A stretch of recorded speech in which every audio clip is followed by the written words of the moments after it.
Très bien, merci. On suppose que si tu es derrière le pupitre, c'est que Philippe est encore positif alors? Alors Philippe va bien, et puis il nous rejoint à partir de demain pour le match, donc tout va bien. Donc ok, à 100%. D'accord, ça marche. Ratao, on le récupère?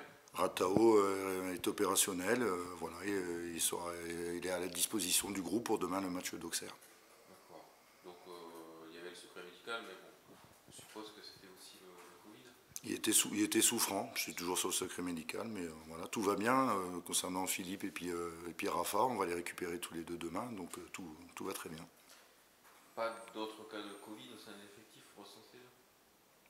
Toujours pareil, je ne peux pas m'exprimer là-dessus, tout le monde va bien, tout le monde est à disposition, donc voilà. Donc tu n'en as pas. Donc tout va bien. Du moment que tu donnes pas les noms, t'as le droit. Comment? Du moment que tu donnes pas les noms, t'as le droit. Donc si on n'a pas, c'est parfait. Voilà, il n'y en a pas.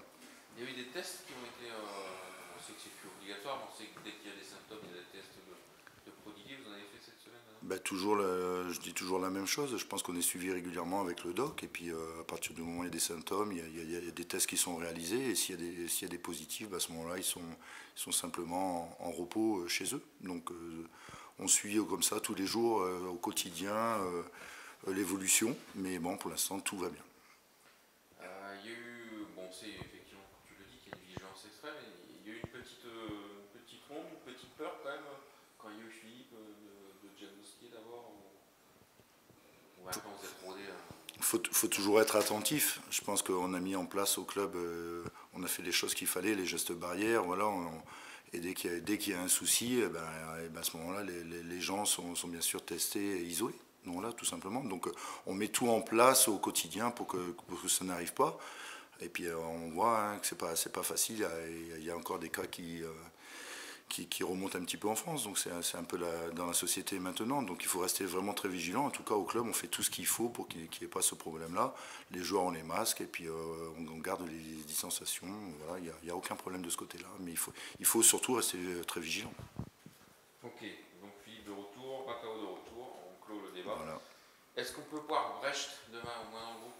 Alors Brecht va mieux. Brecht est toujours en phase de reprise. Je pense qu'il faudra patienter jusqu'au PFC pour le voir. Il s'entraîne bien, il fait les entraînements maintenant normalement. Et puis il est vraiment en phase de reprise et il se rapproche de plus en plus et il sera opérationnel pour le match du PFC. D'accord, donc demain encore un peu juste. Voilà, tout à fait. Silla peut enchaîner sans souci? Silla peut enchaîner. Il s'entraîne normalement, il n'y a pas eu de réaction après son match, le dernier match. Donc oui, il est complètement opérationnel pour ce match d'Auxerre et la répétition des matchs, ça ne lui posera pas de problème. Bonne nouvelle aussi, je suppose, hier soir, le retrait du carton à Spiris. Bon, je pense que c'était mérité quand on voit les images. Voilà, les images parlent d'elles-mêmes et c'est bien qu'il y ait eu cette décision de prise de ne pas sanctionner un joueur qui avait pris un carton qui était vraiment pour simulation. Donc c'est vraiment bien qu'il ait été retiré. Comme ça nous permet d'avoir un Stein opérationnel, à condition bien sûr qu'il n'y ait pas de carton sur ce dernier match avant la trêve internationale. Ce sera aussi le mot d'ordre un peu demain, parce qu'il y a, je crois, 2-3 joueurs sous la menace.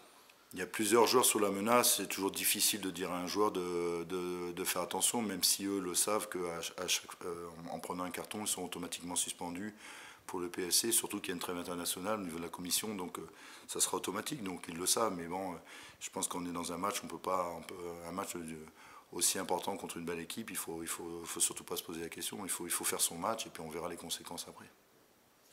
Je reviens au carton de Spirit. Quand c'est comme ça, c'est le club qui fait la demande du retrait de carton? Oui, il y a une demande, il y a un dossier qui a été fait par le club juste après le match et le lendemain qui a suivi. Donc c'est bien, c'est qu'on a été entendu et puis que ça a été positif pour nous, ça permet à Stein de pouvoir continuer, surtout d'être sanctionné de cette manière, c'est quand même pas normal, mais c'est bien aussi de retirer ce carton jaune. Parlons de l'enjeu, la Auxerre avant le Paris FC, deux affiches évidemment. Comment on aborde ce match après le résultat face à Amiens qui a dû évidemment remettre toutes les têtes à l'endroit? Oui, mais je pense que ça sera un autre match. Je pense que sur la semaine, entre Caen, Amiens et Auxerre, sont vraiment trois grosses équipes avec beaucoup d'expérience. Et on a chuté quand on a fait ce qu'il fallait contre Amiens pour bien préparer ce match d'Auxerre. Il y aura encore des matchs aussi importants derrière. Donc la meilleure des manières de préparer ce match-là, c'était de faire un gros match et on a été efficace défensivement et offensivement. Donc on a fait ce qu'il fallait pour se préparer à ça. Maintenant, c'est le 3e match de la semaine. On verra bien comment ça se passe. Mais encore une fois, on va avoir une belle équipe en face qui reste sur une belle série. Donc à nous de mettre les mêmes ingrédients que contre Amiens pour réussir à ramener les 3 points. Auxerre, c'est une des équipes qui avait posé problème la saison dernière. C'est quelque chose qui est dans la tête de certains joueurs ou tout le monde est absolument focus sur le match de demain et sur la suite de la saison? Non, il faut être focus sur le match de demain. Il ne faut pas non plus parler du match aller. On n'est pas dans les mêmes conditions. Et voilà, c'est une belle équipe expérimentée. Ils ont 27 ans de moyenne d'âge. Des joueurs qui ont vraiment fait un nombre incalculable de matchs en professionnel. Donc c'est vraiment encore une fois une belle équipe. C'est pas la même équipe que l'année dernière. Nous ne sommes pas la même équipe que l'année dernière. Il faut vraiment être focus sur le match de demain. C'est ça le plus important. Et savoir qu'avec nos forces, on est capable de revenir et de gagner ce match-là. C'est tout. En corrigeant Amiens, vous avez validé que la déroute caennaise était un accident? C'était un accident, on l'avait dit. Ça a vraiment été un jour sans. Et même sur un jour sans à Caen, il y avait des choses quand même, on pouvait ressortir positives, surtout sur le plan offensif. On se crée quand même 4 belles occasions, on marque un beau but avec Ratao.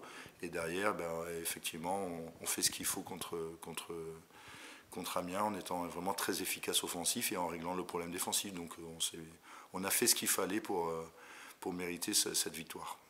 Alors justement, tu le dis, vous avez quand même été ultra réaliste aussi face à Amiens.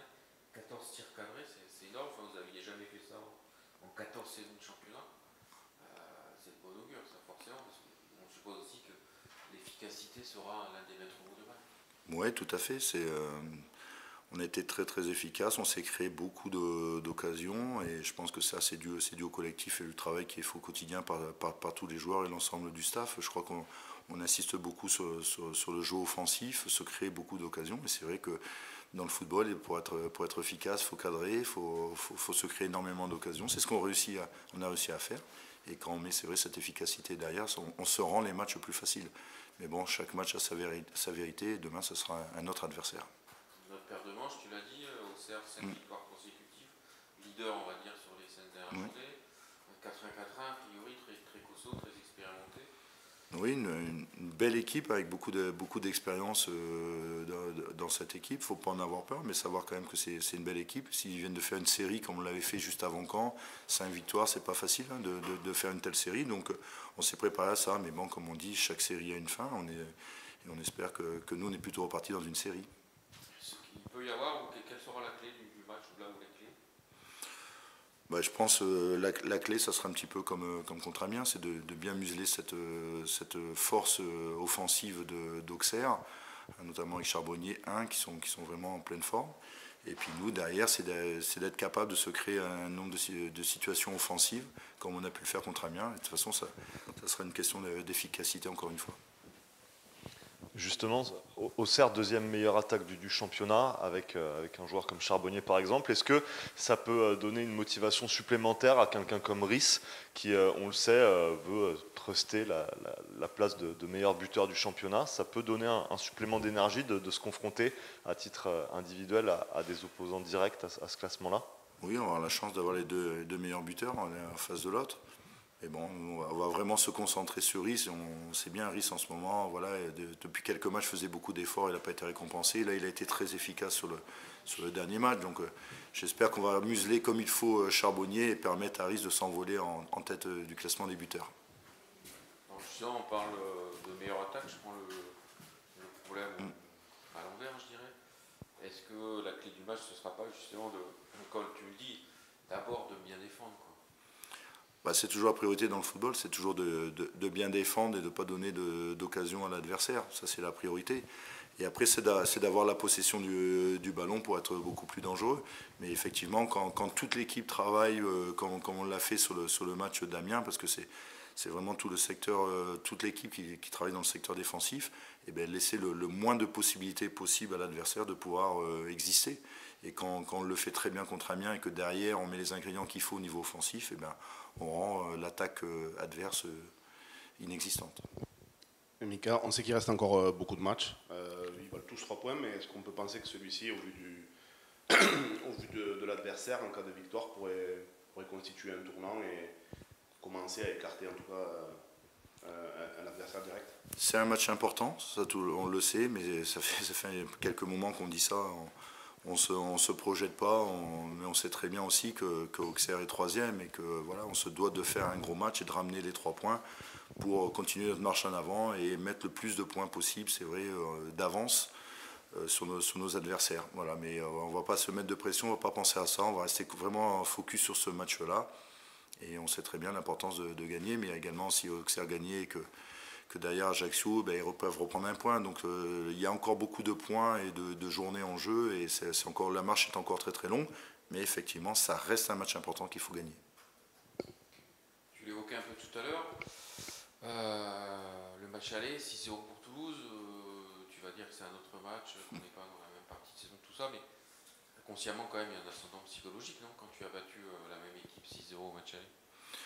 Je pense que oui, c'est quand même assez important et surtout je pense qu'Auxerre, quand on a pris 6-0, il y a une histoire de revanche sur le match au retour. Maintenant, c'était encore une fois, je vais redire ce que j'ai dit tout à l'heure, c'est pas le même match. On a été très efficace sur le match d'Auxerre. Il y avait aussi un expulsé qui nous a rendu le match un petit peu plus facile après sur la deuxième mi-temps. Donc effectivement, c'est mieux d'avoir gagné 6-0 et d'avoir montré qu'on avait du potentiel et qu'on était capable de gagner contre n'importe qui. Maintenant, on sera à l'extérieur, on sera chez eux, sorti d'une belle série, mais on a des atouts à faire valoir. Ce parfum de match à enjeu, comme tu disais Mika, est-ce que c'est pas encore plus excitant quand on sait que voilà, il y a Auxerre, le Paris FC ensuite? Est-ce que le fait que ces 2 matchs se suivent, ça donne pas un parfum particulier à ces 2 semaines, 3 semaines qui vont arriver? Oui, tout à fait. Ce qui est un petit peu dommage, c'est qu'il y a la trêve internationale, hein, donc juste après Auxerre, ben, on fera une petite coupure. Mais c'est vrai qu'on voyait la semaine Caen, Amiens, Auxerre, puis le PFC derrière. Donc c'est pas un calendrier facile. Mais bon, nous, il faut vraiment rester focus sur notre objectif. Voilà, il vaut mieux quand même, pour nous, je pense qu'il est plus intéressant de jouer face à de telles équipes, un match de haut de tableau. C'est beaucoup plus facile au niveau motivation également. Mais ça reste un match parmi tant d'autres qu'il va falloir absolument passer et mettre encore une fois tous les ingrédients comme on l'a fait contre Amiens pour se rendre ce match plus facile. Preuve de l'enjeu et de l'engouement évidemment qu'il y a autour du club. De nombreux supporters ont prévu de faire le déplacement à Auxerre. J'imagine que ça doit faire chaud au cœur de savoir que les supporters sont plus que jamais concernés par ce match en jeu et ceux qui viendront derrière. Oui, toujours très important d'avoir nos supporters avec nous. On les avait bien entendus à Caen également, même si ça a été un match qui était pas facile, mais ils sont présents, ils sont derrière nous. On a vu la communion également à domicile avec eux, donc voilà, on a besoin d'eux. Et les joueurs sont très contents quand ils voient le nombre de spectateurs, de supporters faire le déplacement qui n'est pas quand même à côté. C'est vraiment positif pour nous. En tout cas, on va tout faire pour gagner ce match-là et les récompenser de venir nous soutenir aussi loin. D'autres questions? La trêve, t'en parlais, bon, c'est un peu tôt forcément, mais il n'y aura pas de match amical de prévu, etc. Vous allez souffler, bien préparer. Oui, on va souffler. Il y a les internationaux qui vont rejoindre leur sélection et puis ça nous permet justement des joueurs aussi qui vont pouvoir travailler pendant cette semaine-là pour nous rejoindre pour le PFC et puis de remettre tout le monde à niveau et reposer aussi certains joueurs. Ça nous permet de remettre tout le monde à niveau, mais en tout cas, il n'y aura pas de match amical. On parle sélection. Nathan qui est convoqué à nouveau avec les espoirs. Ça récompense le travail et ce qu'il montre, j'imagine, depuis ces derniers mois depuis sa dernière sélection en tout cas. Oui, c'est une bonne nouvelle pour Nathan, une bonne nouvelle pour le club. Un pitchoun qui fait sa place cette année dans l'équipe, qui est efficace, qui fait une belle partie de saison et puis qui part logiquement en récompensé en espoir et ça met en avant aussi le TFC à travers cette équipe de France Espoir. Donc c'est vraiment que du plus pour lui et pour le club.